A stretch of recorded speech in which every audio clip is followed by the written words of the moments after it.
Okay, I'd like to call to order the regular meeting of council of August 13th, 2018. Mr. Arbaugh, would you please call the roll? Consul Magno. Here. Dixon. Here. Gibbons. Here. Hannon. Present. Harrison. Present. McLean. Here. Mowry. Here. O'Brien.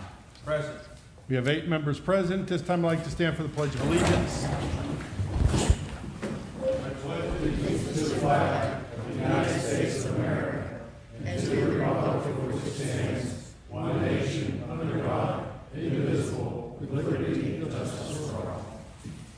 This time I'd like to turn to chair announcements. Our executive session of council was conducted August 13, 2018, before we come out for personnel and legal issues. At this time, I'd like to turn to the reports of the officials and the police chief's report.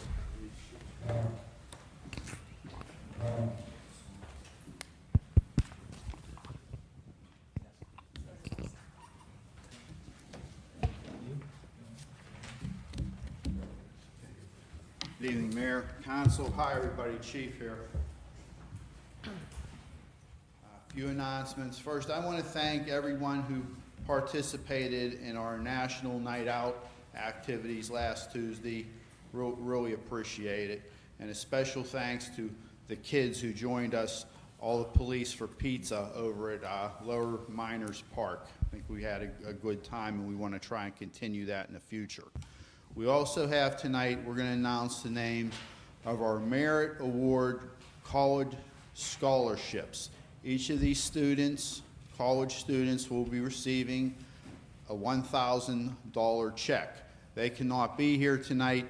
They've already gotten their checks, but we're just going to acknowledge them. It'll be Jacob Dixon, Duquesne University, Brittany Catch, Nicole Catch, and Cammie Kirsch, California University of Pennsylvania, and Carly Tanny of Slippery Rock University. Congratulations to all of them, and spend it wisely. Okay, and lastly, there is no Crime Watch again next month due to Labor Day holiday, but in the meantime, just continue to follow us on Facebook and social media, and if we have anything important or anything, we'll put it up there as soon as possible, along with a lot of good stuff too, like find dogs or whatever. So, questions? Any discussion? Good. Hearing none. Thank you very much, Chief. Is there fire department reports? My name is Brent Kimberlin. I'm the Assistant Chief of the Bethel Park Volunteer Fire Company. For the fire report, last month we had 39 emergency calls. Out of those calls, 4 of those were structure fires. Other types of fires or calls included electrical fires, extricating someone from an elevator, public assistance calls, fire alarms, smoke investigations. The total this year is 314 calls the fire company has responded to. We are currently working with the Community Foundation to purchase water rescue equipment based on the current events that we've had, and we're also putting more of our firefighters through water rescue training in the near future. The fire company's also had its first letter of fundraising sent out. The second letter will be sent out shortly, so if you haven't donated, please consider donating. We need those funds for our operational aspect of our fire company. Thank you. Any questions? Hearing none, thank you very much. Can we turn to the mayor's report? And Mayor Allen. Well, those were 2 short ones. They must have known I have a list. So I have a few things this evening. I wanted to mention that Community Day will be September 29th. Parade kicks off at 9 o'clock, and that'll be at the high school. Also, the 90-plus birthday club will be in the beginning of October. So if you know of anybody that's 90-plus, we'd sure like to have them over there to honor their accomplishments in being 90-plus. So if you can call Janet here at the Municipal Building, 412-831-6800, extension 211. Farmers Market is coming to a close. It'll close September 25th. So if you haven't been there, it's Tuesday, every Tuesday in South Park from 3 to 7. And next, I wanted to mention, which is just around the bend, we have fall cleanup. We'll mention that again next month, but that's October 20th. Do you have any groups that might want to participate? If you call Janet at the same number, you know, we have routes and we'll take care of those people. The next thing I have is yesterday we had Family Fun Festival, and Becky Lazier is here to tell you a little bit about what happened yesterday. So Becky, if you can come up, she's from the Blackhawk Family Relief Fund. Thanks, Mayor Allen. So we did have the Family Fun Festival yesterday at IMS, and they're still in the process of sort of counting everything. The raffle baskets were a huge hit, so there was a lot to go through. But I know that they feel confident in saying that they raised at least $9,000 yesterday for families affected by the flooding. We also received a $5,000 check from Brentwood Bank yesterday, and then a $1,700 check from Vilka Bistro for the benefit concert that they did back in July. Approximately 50% of that money was raised at the concert, and then the ownership group for Vilka Bistro matched the money that was raised at the concert. So right now we feel like that's taking us up to somewhere in the ballpark of $30,000, and that's after this will be our second distribution for the Blackhawk Family Relief Fund. So we distributed approximately $14,000 in the third week of July to approximately 35 property owners that were assessed by the municipality as being the highest levels of affected damage according to the FEMA scale. So we worked with the Department of Emergency Management on that and getting access to that list, and members of our board of directors hand delivered those checks. And now we have a meeting tomorrow night with our board of directors, and we're going to publish information on our Facebook page about how to get access to this next round of funds. We're going to open up a small grant application process to families that were affected at any level, so you don't need to be the highest level, which was 3 and 4, but you do need to have reported your property to the municipality back when the flooding occurred, and we were really trying to push everybody to turn that information in and to call and make that report, because it's so important for us to have that master list when it comes time to distribute funds. What we kind of envision right now is a very short one-page application and walk-in hours here in the community. We're going to work with the Historical Society, who's been amazing in giving us access to the Schoolhouse Arts Building as a setup point. What we'd like to do ideally is set up 3 or 4 days with a couple hours a day, some during the daylight hours, some evening hours, where families that were affected by the flooding could complete that one-page application, could come into those hours. We would review that application on the spot, and then ideally put a check together and send them on their way with that right then and there. So there isn't, for us as a small group of volunteers, it's an ideal setup to do it that way, because we don't have to worry about continuously going to our P.O. box, and we've got 50 envelopes today and 50 envelopes tomorrow, and we have to go through them and read all of them. And then address all of those and send those all back out. So we're kind of wanting to do this one-stop walk-in sort of experience for families that were affected by the flooding, so that they can get a check right then and there. They're going to be small grant applications, so we're thinking somewhere in the ballpark of $150. We know that, and we've said this from the beginning, we know that we're not going to be the entire piece of the puzzle for people during the rebuilding process, but we're just thankful that we're able to be some part of it and to help people in some way to move forward. But with these funds that'll be distributed, and what we distributed last month, and then even with our gift cards, which were handed out in the 2 weeks after the flooding, those were more of an on-site, really immediate, while people were still cleaning up, trying to help them get access to more cleaning supplies and dehumidifiers. We're really in the total ballpark of about $50,000 that has been raised and distributed to victims, people affected by that flooding. And we're just so thankful for the community, because although there were some corporate donations that were a few $1,000s here and a few $1,000s there, by and large, most of the funds that were raised by private citizens that just gave themselves whatever they felt compelled to donate, whether it be at an event or one of our donation jars that were in local businesses, or by stopping by Citizens Bank and making a donation there. So we're really excited. We know that that's just really the beginning of the rebuild, and there's a lot of that on the horizon still, but we met today with some different churches that have rehabilitation groups in their churches. So we're going to be continuing to work to identify properties that are interested in getting some volunteers that might want to come in and help them with the rebuilding, so drywall, electrical, all of that sort of stuff. So thank you to everyone who supported us. We couldn't have done any of this if it hadn't been for just private citizens that wanted to help each other. Thank you. Well, don't leave yet. Don't leave yet. Because all the work that you've done and your group, I have a certificate of recognition. And part of the program that I started 5 years ago was people that make Bethel Park a special place to live. So this is presented to Becky Luzier for making Bethel Park a better place to live, awarded this 13th day of August 2018. Thank you. So thank you. Becky, also, when you get home, I didn't receive a call last night for winning a basket. Can you check on that? I'd appreciate it. Yeah. Another group that played an important part in the flooding aftermath, so to speak, was the citizens of Bethel Park. And the person that's heading that is Lauren Bradley.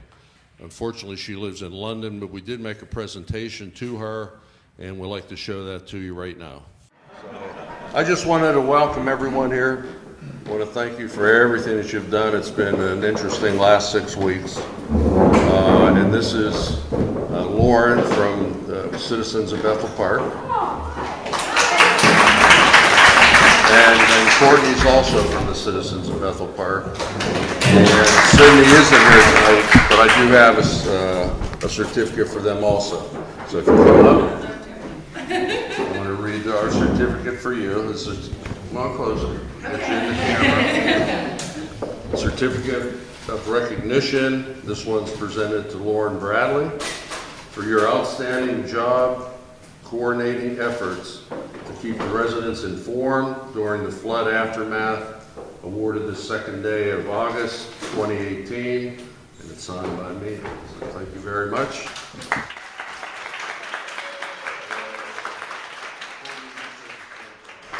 And then I'll give you the one for Sydney. So thank you very much.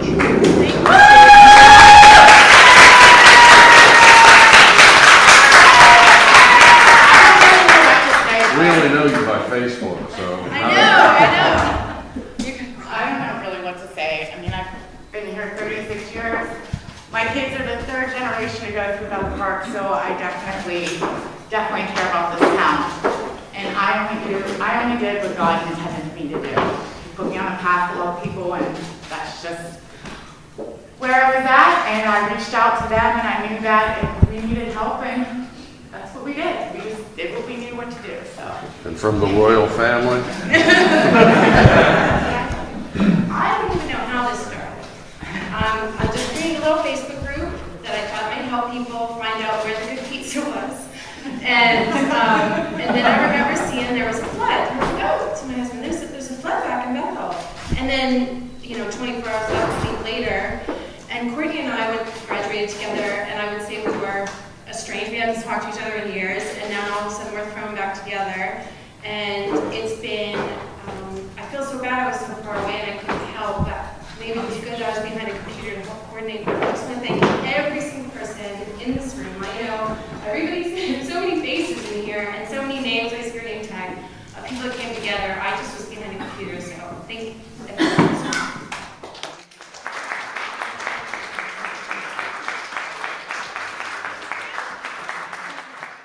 Yeah, they were a very big part of our flood recovery, so I want to thank them and also Becky, so thank you very much.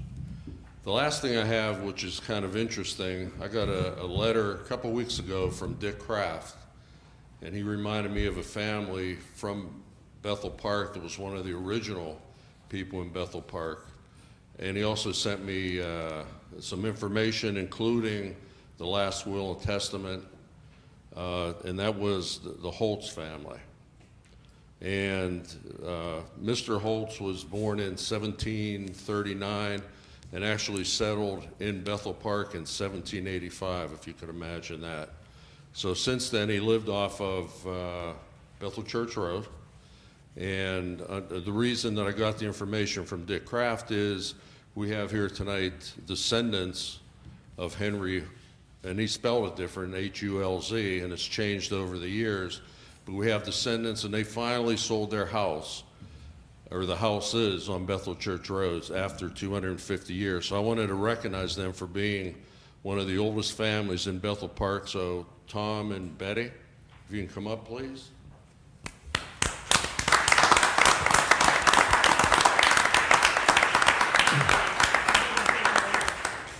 I mean, that's just amazing. 200. Well, no, I was going to ask you if you knew my mother-in-law. No. Actually, I take that back. So this is a certificate of recognition. The municipality of Bethel Park would like to acknowledge the Holtz family as direct descendants of Henry Halls Sr., who was one of the first settlers in the area now known as Bethel Park. Kind of special to have one of the original family. So I want to present that to you. And a happy birthday to my sister, who will be 90 today. Oh, wow. Oh, wow. And you did get my invitation for the birthday party, for the 90 celebration. Yes. Okay, we'll see you there. So if you want to say a few words, that'd be terrific. I mean, I read the whole biography, but... Mr. Mayor, I want to thank you and council for this recognition. Greatly appreciated. God bless you all. God bless you all. Thank you. Appreciate it. Okay, thank you very much, and Mr. President, that's my report. Hey, Mayor. Yes, Dawn. Oh, I'm sorry. I just wanted to tell you, I don't know if you have any information I'd be interested in, but when I was looking for a house, the realtor said, oh, I got a nice house in Holtz Manor. And it turns out the Prescott Drive I live, that was referred to as Holtz Manor. So I suspect it was related to this family. They, by looking at the map that I got from Mr. Kraft, they had a lot of Bethel Park at the time. Okay. So I'm sure it was. If you could give me access to some of the information, just curiosity, I'll see if it gets returned. Okay, thank you. Okay. They're also very good at making wine. So I've been told. Okay, at this time, I'd like to turn the municipal manager's report. Mr. Arbaugh. Thank you, Mr. Mallory. Sean Arbaugh, manager, Bethel Park. Just wanted to update you on a few items. First item, garbage contract, my favorite thing. Our current contract with Republic does expire at the end of this year, so we actually went through the bidding process, and we'll be looking at determining who our next waste hauler or Keeping Republic will be. We hope to go through that process and make the award on September 10th at our next council meeting. So stay tuned, and we'll find out of any changes that may happen on the garbage and recycling end of our municipality. Secondly, I want to bring you up to date on some park projects we have going on. Currently, we have Village Green closed. We are hoping to have that project completed by the end of September. Just as a reminder, that project will be a new turf field, a smaller practice soccer field, and a walking trail around the outside perimeter, so it should be a real nice addition over there. Additionally, we're going to have an upgraded restroom there. It's going to be a lot nicer than it was previously. On the same note, Simmons Park's also going through some reconstruction down there. We currently have new playground equipment going in that was received from a grant through the county. And that project should be completed by the end of August. Additionally, we're rebuilding our maintenance building that burned down and adding some restrooms while we have the opportunity to that maintenance building to really enhance that park, to add some much needed restroom facilities. We're also upgrading our restroom facilities at the existing ones at Simmons Park under also a grant opportunity. And lastly, I'll just let you know about paving. We are closing completion of our paving contract for the year. Should be completed in about 2 weeks. There are actually going to be 2 contractors in town starting on Tuesday and Wednesday, Felino and Mealy, to do 2 different paving contracts. One is for our regular road program. The second is for the flooding, roads that are affected by the flooding. So we hope to have that wrapped up in about 2 weeks. Thank you very much. Any questions? Any questions? Hearing none. Just want to follow up, we talked a little bit about the fundraising, the Black Hawk Family Relief Fund. Just to let everybody know in the community, we had a meeting, it was the Bethel Park Emergency Management, which included the fire department, the police, our administrative staff, council, and representatives from the Black Hawk Family Relief Fund and the Citizens of Bethel Park Facebook page. And really, we spent a lot of time talking about kind of what happened and what did we learn and what can we do better. One thing we did learn is we're going to continue the conversation. We're going to have some liaisons from council meeting with these groups.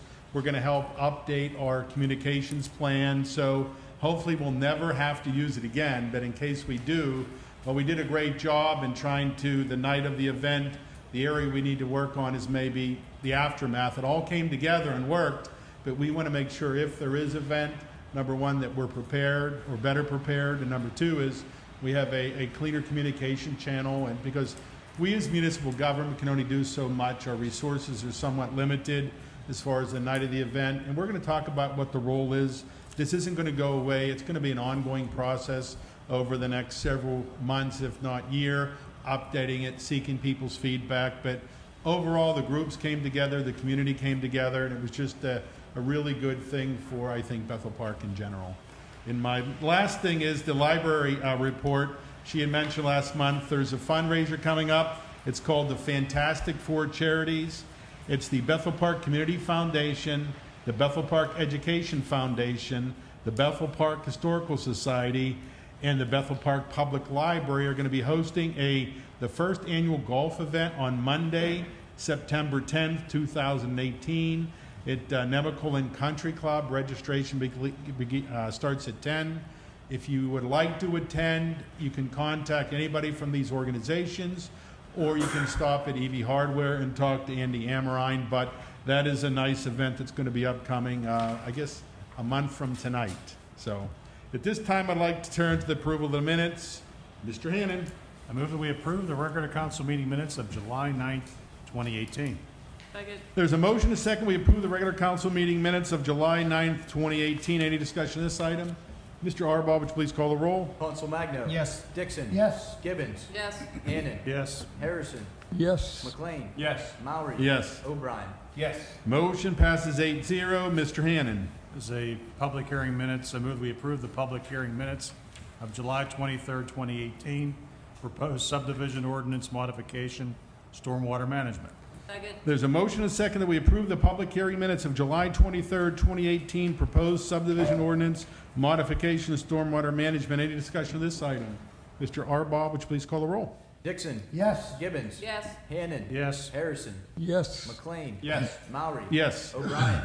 Yes. Council Magno. Yes. Motion passes 8-0. Mr. The Hannan. next one is another public hearing minutes of July 23rd. I move that we approve the public hearing minutes of July 23rd, proposed zoning ordinance modification, residential fence heights. Second. There's a motion, a second, that we approve the public hearing minutes of July 23rd, 2018, proposed zoning ordinance modification, residential fence height. Any discussion of this item?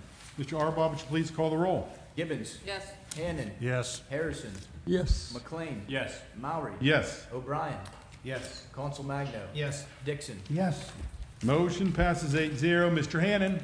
No bills and payrolls. Bills and payrolls, Mr. Hannan. I move that we approve the bills and payrolls of municipality per bill list number 081318 in the amount of $3,815,191.65. Second. There's a motion, a second, that we approve the bills and payrolls for the municipality per bill list number 081318 in the amount of $3,815,191.65. Any discussion of this item?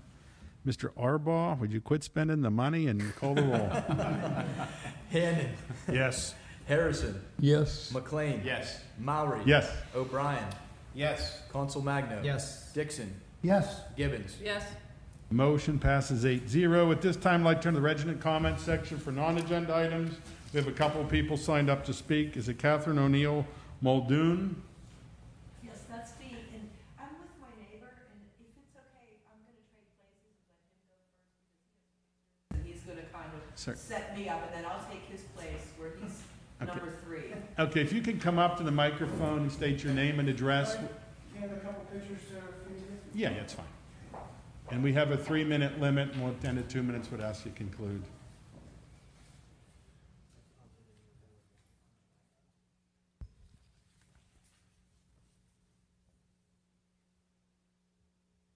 My name is Ron Vlasic. I live in Ward 1 on the corner of Cedar and Chestnut Street, Lower Chestnut Street, and 2805 Chestnut is my address. It's behind Ben Franklin Elementary School. 25 years ago, in 1995, I built my house on the corner of Cedar and Chestnut, and our driveway and our house faces Chestnut Street. And Bethel came out that summer of that year, and they paved Chestnut Street from Cedar up to the road behind me, about halfway up the hill, not quite all the way up to where Walnut is. And at that time, the Muldoons that lived there, the new neighbor now, Bob, is here too. They have used that road to access to get to their two homes behind me. And prior to me moving there, the road was Red Dog, and they put a asphalt path down the middle of it for the children to walk to the school. So they tore that all up, and like I said, they put the road in for me. And kudos to Bethel. For 23 years, they've been maintaining that road, patching it, salting it, plowing it, and basically we've had no complaints. But in that 23-year span, the road has not been redone whatsoever. And the 23 years that I've lived here, that patch of Coverdale there that's bordered by South Park Road and O'Neill and Florida, Sarah Street, every single road in that plan is paved to where it's very functionable. And I'm not going to say they've been repaired several times because I really don't know, but I know they have all been redone and repaved. And that part of the street that they paved is 200 feet long by 10 feet wide. I just don't understand why we can't have that road paved. And it's only 10 feet wide. And the initial construction of it, they had to dig down so deep to get the good solid ground to put the road in that unfortunately the road didn't come up to meet the level of the ground. So that was never excavated to meet the curb that was only put on one side of the road and not on my side. So eventually, over 23 years, the water coming off the hill just erodes behind the curb, has trenched that all out, washed it out. The other side of the road where there is no curb, that water has trenched out my yard, underneath my driveway, and that gives me problems in the wintertime with freezing and such forth. And I talked to an engineer 2 years ago, it was a female, and she's no longer with the borough, I understand. And I think the big argument of debate is whether or not Bethel owns that street. And she said that they would look into it and that the road would be paved either, I talked to her last year, would be either last year or this year. And I think the big argument of debate is they haven't really found out yet if they own that road. If you could, on the back one of those, leave your name and phone number. We'll have somebody follow up with you in the next day or so, and we'll come to a quick resolution, I can assure you. Okay, that's why, if you could just look at the pictures real quick with the blue lines. Yes. That trench is on the curved side, and this black and white picture unfortunately doesn't do the picture justice, but that trench is over 80 feet long, some places 12 inches to 18 inches deep and 2 feet wide. Yeah, we'll have somebody come out and look at it, but like I said, we can make sure we get your name and phone number. We'll let you know when we're going to come out. I apologize, we did have some transition of people, and it may have fallen off, but we will get back to you this week. Thank you. Thank you very much. Would you like to speak, or are you okay? I wouldn't mind if the person who's in front of me doesn't mind if I go first. Go ahead, we'll give you 3 minutes. If you could come up, send your name and address, please. Hello, my name is Catherine O'Neill Muldoon. I am Mr. Vlasic's neighbor at 2811 Walnut Street. And I have a child who is 38 and she's in a wheelchair and she doesn't walk or talk, and she takes an access bus to an adult training program that at least a few months out of the year, the access bus cannot get up to our house, and for 3 months out of the year, I'd say, she cannot go to her adult training program. We can't get her out of our house down the road because of no snow removal. And I'm talking the road Mr. Vlasic showed you the pictures of. You go up that road and you make a left onto my stone road, which is an access road to manhole covers and such for power companies come back there. But that's the only road that I have getting to my property for my access. And it's deeply rutted and in constant need of gravel, which my family gravels, and my neighbor, Mr. Walton, is up there. And we're constantly graveling. The gravel goes down the street into the sewer, which would probably be a problem you guys will be dealing with at some point. But it's a constant battle with ruts and gravel, and the fact that it's no snow removal up there because it's not a paved road limits a lot for me, with my daughter being in a wheelchair. And even when we physically walk out our road and down the path where you see those pictures, I have to hold on so tight to her wheelchair to even be able to leave our property on foot. We can't access it in vehicles. We have a handicap van. We bought them out. We can't even walk down. When my daughter gets her therapist to visit, they park down on the real road and they walk up through the grass to get to our house. The road is really in bad shape, which is a Walnut access road. It's right off of the Chestnut Road that Mr. Vlasic showed you the pictures of. But so with no snow removal, it limits for at least 3 months out of the year. My daughter is not able to get her bus to her program.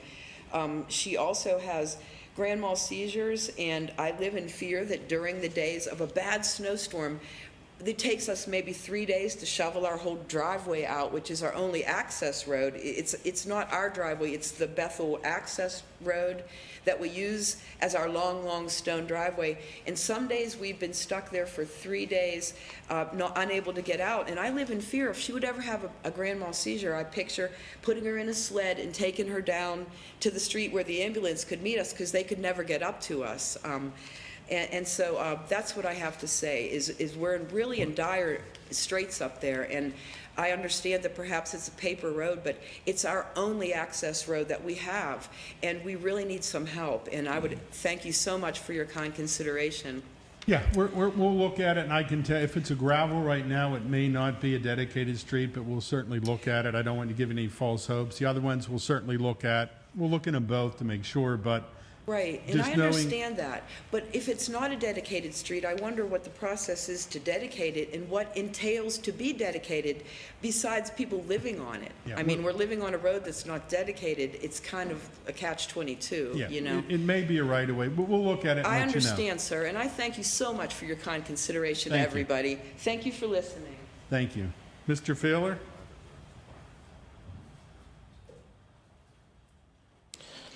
Hi, my name's Rich Bowler. I live at 1119 Logan Road. I've had flooding on my property. I've been there for over 27 years.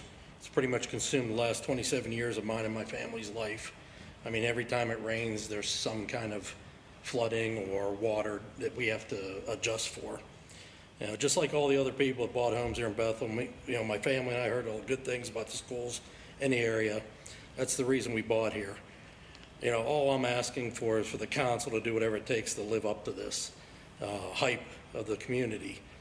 You know, until the problems are fixed, it really upsets me when I hear people say about how great our community is, when I know there's hundreds of homes out there that have had these problems, and they haven't just started. These have been going on for about 60 years, according to, with my house especially.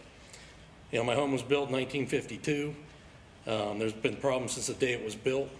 Besides the purchase price and the insurance claims, I put about 40 grand of my own money into trying to fix these problems. I've spent, I can't even count the number of hours of work I've done on the property to try to keep this from happening anymore. It's caused me, past owners, financial problems. The previous owner broke up their family over it with the issues that they had, and they were about to lose their house when I bought it. You know, I've been talking to a lot of people in the community about these houses that were flooded and why they bought them. And what started out, for me as a starter home became a prison sentence to me. because now with the disclosure laws, I cannot get rid of it, period. It's worthless. And for what all these other people have been telling me, the only way they sold their homes was through estate sales. So what's being told to me is the only way I get out of Bethel Park is when I'm dead. I don't think that's fair to anybody. You know, Bethel and also Allegheny County have been aware of these problems. With my property, other properties, you know, since they've been built. There's been a lot of money wasted for putting Band-Aids on things when really there are ways to fix it. And it's not cheap and it's not easy. But none of that's going to change. You know, with all the problems with all the things that they've done on my property, I'm sure I'm waiting for a total that the Bethel Park has spent on my property already. I'm sure it would have been cheaper to buy the property, put a detention system in, and it probably would have saved a lot of the other homes on Logan, the T-line, even all the way downstream to the trolley stop. There's a lot of water that comes through. There's not even a creek there. It's all runoff from the plant of homes up behind me, where the bottom of the watershed. The other thing I want to bring up, is the realtors. The realtors sell these properties over and over again. They have no stake in it. They get their commissions. They don't care how many families they ruin over it. We keep hearing about the 50, 100, 500-year storms.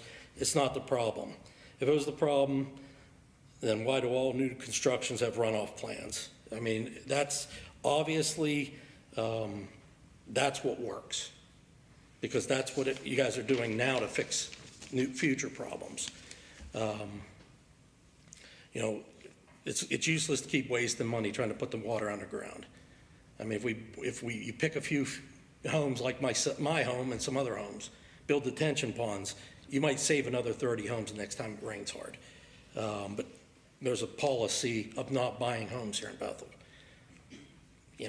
There wasn't that problem when the homes were built. All these homes got built. It was all about greed. Put a home in. Bethel Park, the community, Allegheny County gave those permits. They wanted their tax base. They built them wherever they wanted, let them do whatever they wanted to do. Last year, my entire property dropped about 6 inches. The state DEP came out to determine if it was mine subsidence. They determined it was not. They told me to contact the borough because it was probably settling from the leaking storm drain lines that went through my yard. When I contacted you guys, you denied it was leaking. It was not your drain lines that caused it. I told multiple people that the line, I was told by multiple people from the borough the lines were not leaking. Yet just a couple months ago, you paid a company to come out and reline the drain pipes because they were leaking. Okay, so I was flat out lied to. I guess nobody has integrity or responsibility for anything anymore. It's just lies, and it goes, hope it goes away. Same time last year, your engineer called me, who's no longer here, said they were going to come out and replace that storm line. I asked, are you sure? Because back in the 90s, they said it was not going to ever be done. Not for my property, for one homeowner is what I was told. She confirmed it, it was going to happen. I talked to my councilman, Mark O'Brien. I said, I don't think this sounds right. He agreed. Found out it was not going to be done. Shortly after that, she was fired. It's a strange coincidence because 3 borough engineers have left after trying to help me with my property. Back in the 90s, a 25-year veteran of the community tried to help me, and then he got fired. And shortly after he tried to help me. Then, a couple years later, there was another borough engineer that came out, and we were talking about a lot of different projects on my property. One of the managers from the borough offered me $5,000 to kind of make it go away. Okay, in my opinion, that's a bribe. I know, I wasn't very nice about it. I escorted him off my property and told him I'm not that kind of person. Can I ask you to conclude your comments, please? What's that? Can you conclude your comments, please? Sure. You guys spend millions of dollars on luxuries every year. I'm asking to change the priorities. Focus on this flooding. It's been going on for 60 years. and let's get that fixed instead of doing all that. And just, I know this council and borough manager and everybody, they weren't involved when all this happened back, 60 years ago. But in taking the positions you did, you accepted that responsibility to do it. And all we want you to do is do what needs to be done. It's time, like I said, it's been almost, over 27 years of my life and my family's life. No sleeping at night every time it rains, we're up. It's too much. And I'm just asking to get it done this time. Thank you. Thank you. We have a Ronald. Oh, you already spoke? Okay, you're in the clear. Is there any other residents who would like to speak? Hearing none, can we turn to General Policy and Finance and Mr. McLean? We have no residents signed up to speak. Thank you, Mr. President. First item under General Policy and Finance is the resignation of Brandon Colella. I move that we accept Councilman Brandon Colella's resignation from Bethel Park Municipal Council dated July 31st, 2018. Second. There's a motion and a second. We accept Councilman Brandon Colella's resignation from Bethel Park Municipal Council dated July 31st, 2018. Any discussion of this item? Mr. Arbaugh, would you please call the roll? Harrison. Yes. McLean. Yes. Maury. Yes. O'Brien. Yes. Consul Magno. Yes. Dixon. Yes. Gibbons. Yes. Hannon. Yes. Motion passes 8-0. If I could just make a comment, we are going to be accepting letters of interest and resumes. They need to be sent to the municipal manager no later than Thursday, August 30th, 2018 at 12 noon. The requirements to be considered or appointed, you have to be a registered voter in Ward 2, and you have to be a registered voter and a resident of Ward 2. You would send those to the municipal manager at 5100 West Library Avenue, Bethel Park, 15102. Attention Sean Arbaugh, or they can be emailed in. We'll also be advertising this at sarbaugh@bethelpark.net. Once again, our plan would be to interview either the 6th or 8th of September and make the appointment on a month from tonight, which would be the, I believe, September 10th. Our bylaws or the Home Rule Charter states we have 45 days, so this falls within the requirements. So the requirement would be a registered voter in Ward 2, which means you have to be a registered, you have to live in Ward 2 also. Mr. McLean. There are no more agenda items. However, Mr. President, I do have one additional item. Mr. McLean. I just wanted to remind folks that we have 4 ballot questions with regard to the Home Rule Charter that will be on the ballot at the election in November, on November 6th. And we've gone over the specific questions, the ballot questions at a couple of our meetings, but to remind folks as we're getting closer to the election, there's a total of 4 questions. 2 provide for important updates. 1 fixes a typo that is in the Home Rule Charter and is pretty straightforward. Another, which was probably long overdue, makes the Home Rule Charter gender neutral by providing that any reference to the male gender is also intended to include the female gender. There are then 2 other important substantive changes that are proposed in the ballot questions, both of which relate to the referendum process that is in the Home Rule Charter. And the referendum process provides that if this council adopts an ordinance, then the charter allows the citizens of Bethel Park, if they would choose, to decide if they want to challenge that ordinance. And to do so, they'd have to form a committee of at least 5 people within 30 days. And they then have 60 days after that to go get the signatures of people who would want to put the ordinance on the ballot. And they have to get the requisite number, which is 20% of the number of voters who voted in the last gubernatorial. That's the basic referendum process. The 2 changes relate to these. Right now, the charter provides that if that process, that referendum process occurs, then the ordinance that council has adopted will be suspended if the signatures are presented until the time of the vote at the next occurring election. And while that would be okay for most ordinances, if this council, when it adopts a tax ordinance, it might have a tax increase, and if that's what's being challenged, the way the charter reads, it could have the effect of suspending the entire ordinance, which would leave the municipality without the ability to collect any taxes at all, and therefore to not operate.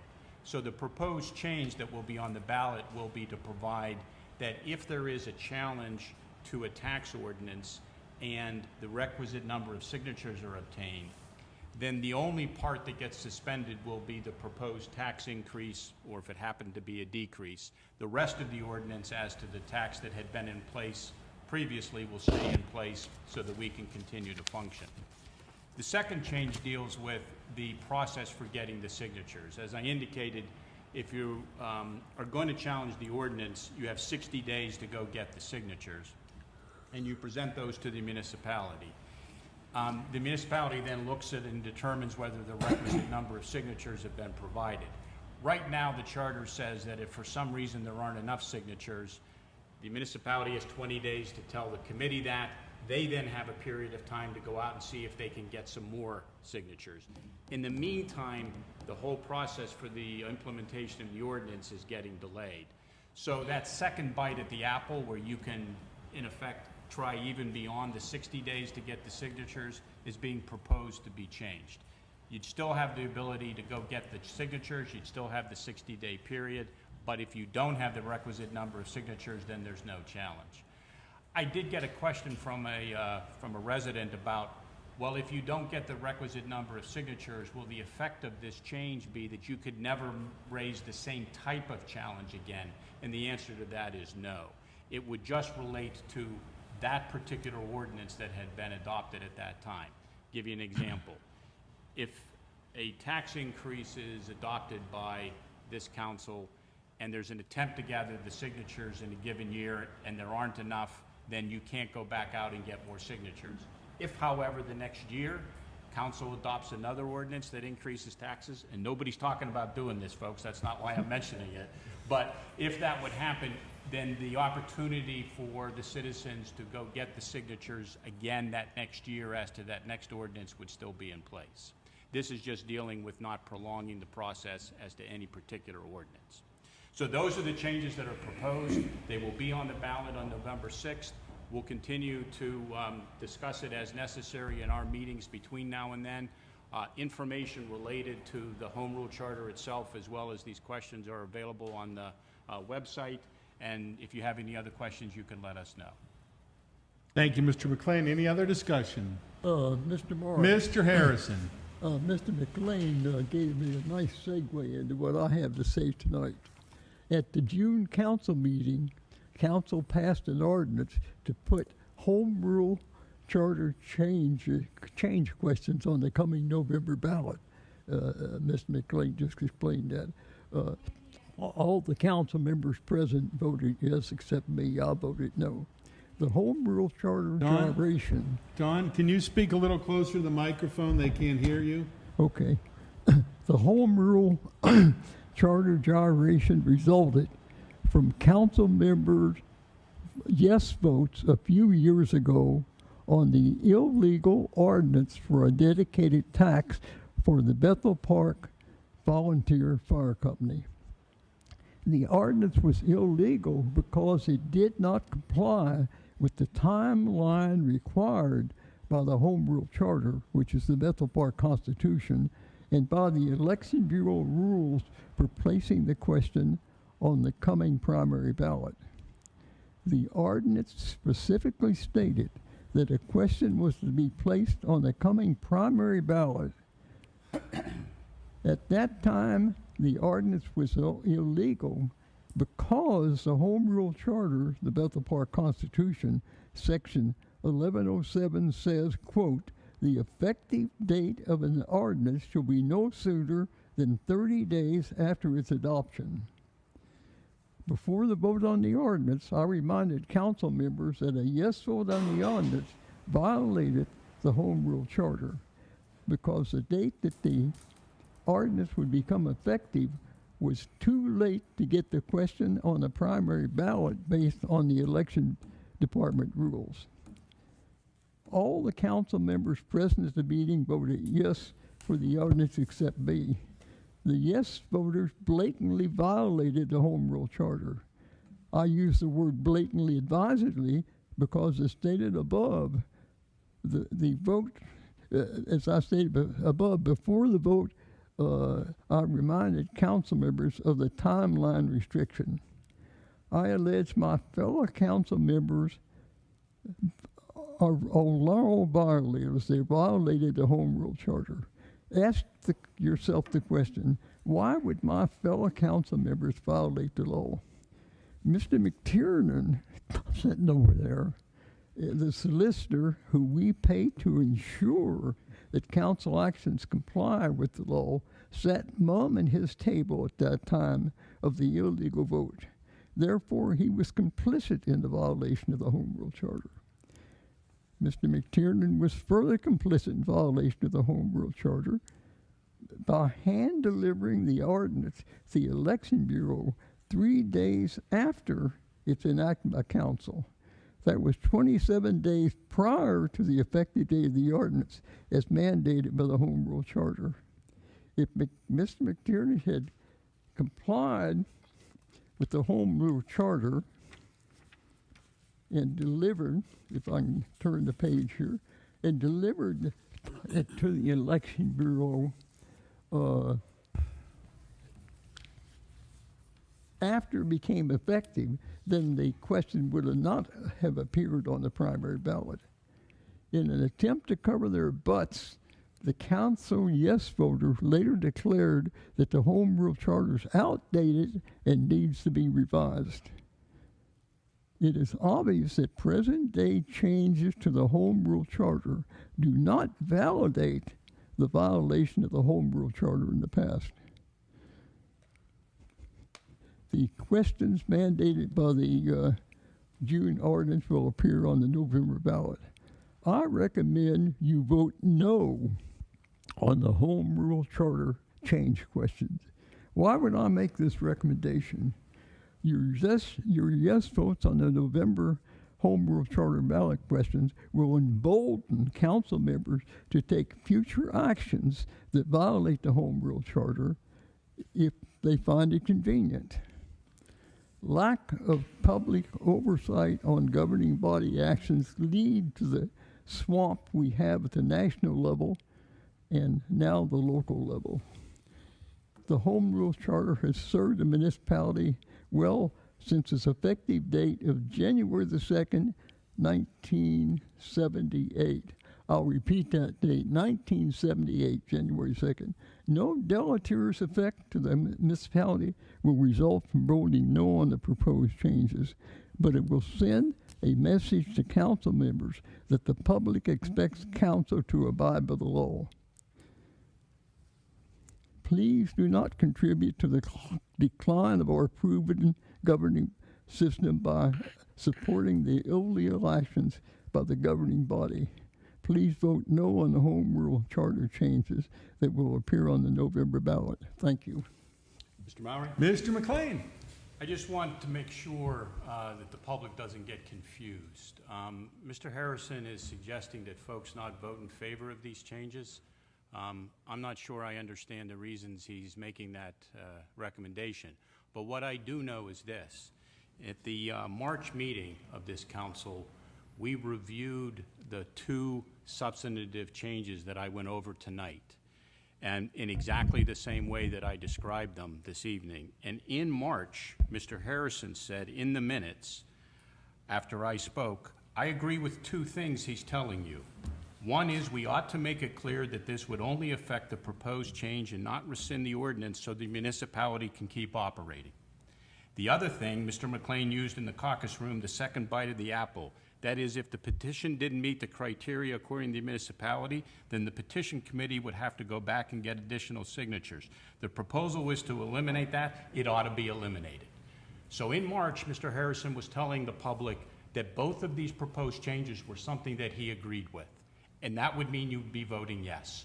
For some reason tonight, he's telling you something different. What I ask you to do is just look at the proposed change itself, and if it makes sense to you as a voter, then vote yes in favor of it. Thank you. Thank you, Mr. McLean. Any other comments? I guess I'll briefly make one. I don't think anybody's surprised that Dawn's going to vote no. I'm not sure the 10-minute dissertation I just heard that I understand or agree with, but I will tell you most everything he said tonight, as in most nights, is simply not correct. It's what he wants people to believe. Read the questions, vote how you think is best for the community, and I personally am going to be voting yes. Thank you. Anything else? Hearing nothing, can we turn to planning and zoning and Mr. Dixon? Yes, sir. We have several items under planning and zoning tonight. First is ordinance number 81318A, amendment to the subdivision ordinance, stormwater management. I move that we approve ordinance number 81318A, amending ordinance 71293A, the official municipality of Bethel Park Code, by amending the subdivision ordinance and the creation of a stormwater management ordinance. Second. There's a motion and a second that we approve ordinance number 8-13-18A, amending ordinance 7-12-93A, the official municipality of Bethel Park Code, by amending the ordinance, subdivision ordinance, and the creation of a stormwater management ordinance. I think this is really not a change to what we have.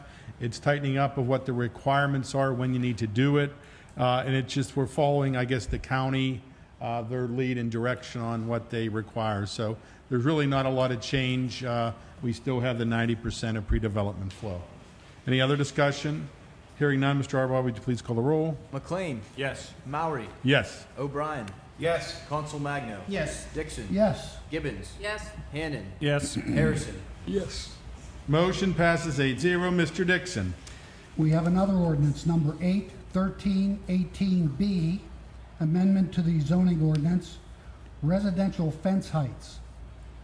I move that we approve ordinance number 81318B, amending the zoning ordinance of Bethel Park as codified at Chapter 69 of the Bethel Park Municipal Code by providing for an increase of the maximum permitted height of ornamental fences in residential districts. Second. There's a motion and a second that we approve ordinance number 8-13-18B, amending the zoning ordinance of Bethel Park as codified at Chapter 69 of the Bethel Park Municipal Code by providing for an increase in the maximum permitted height of ornamental fences to residential district. And we're essentially changing it from 3.5 feet to 4 feet. So it's really what the standard is. How we had the 3.5 feet to begin with, I'm not sure, but it's negligible what the difference is. The standard height will be now 4 feet. Any other discussion? Mr. Arbaugh, would you please call the roll? Maury. Yes. O'Brien. Yes. Consul Magno. Yes. Dixon. Yes. Gibbons. Yes. Hannon. Yes. Harrison. Yes. McLean. Yes. Motion passes 8-0. Mr. Dixon. Next is a resolution, number R81318, Route 88 Adaptive Traffic Signal System.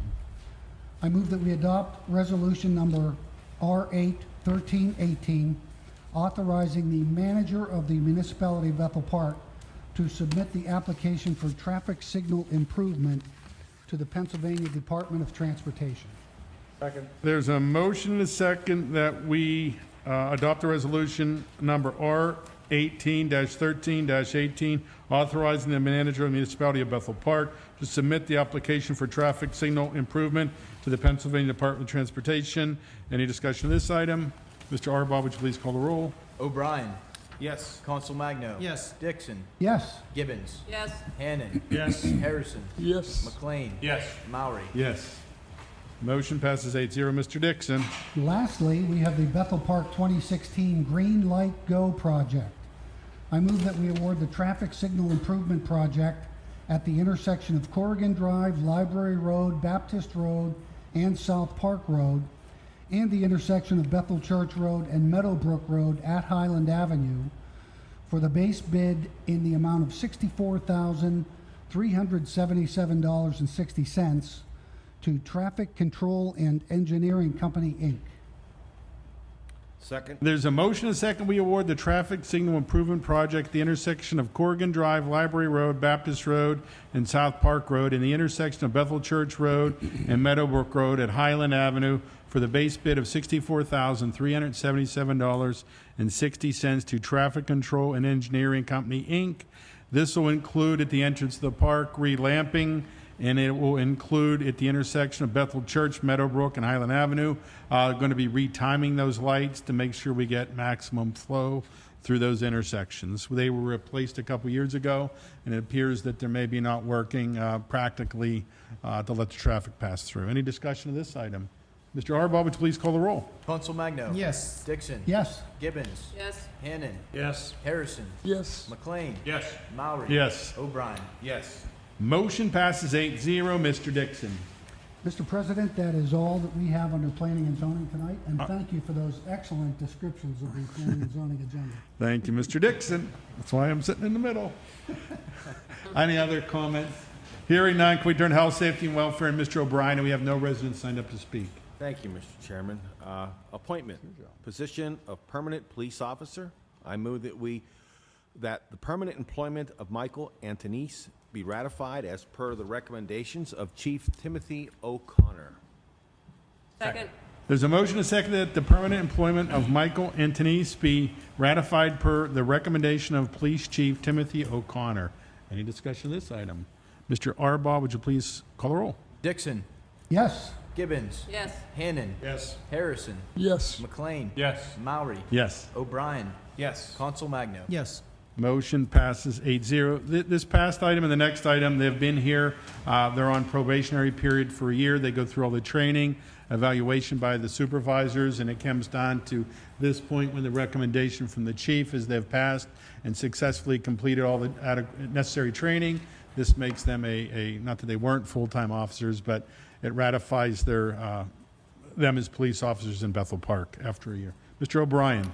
An appointment, position of permanent police officer.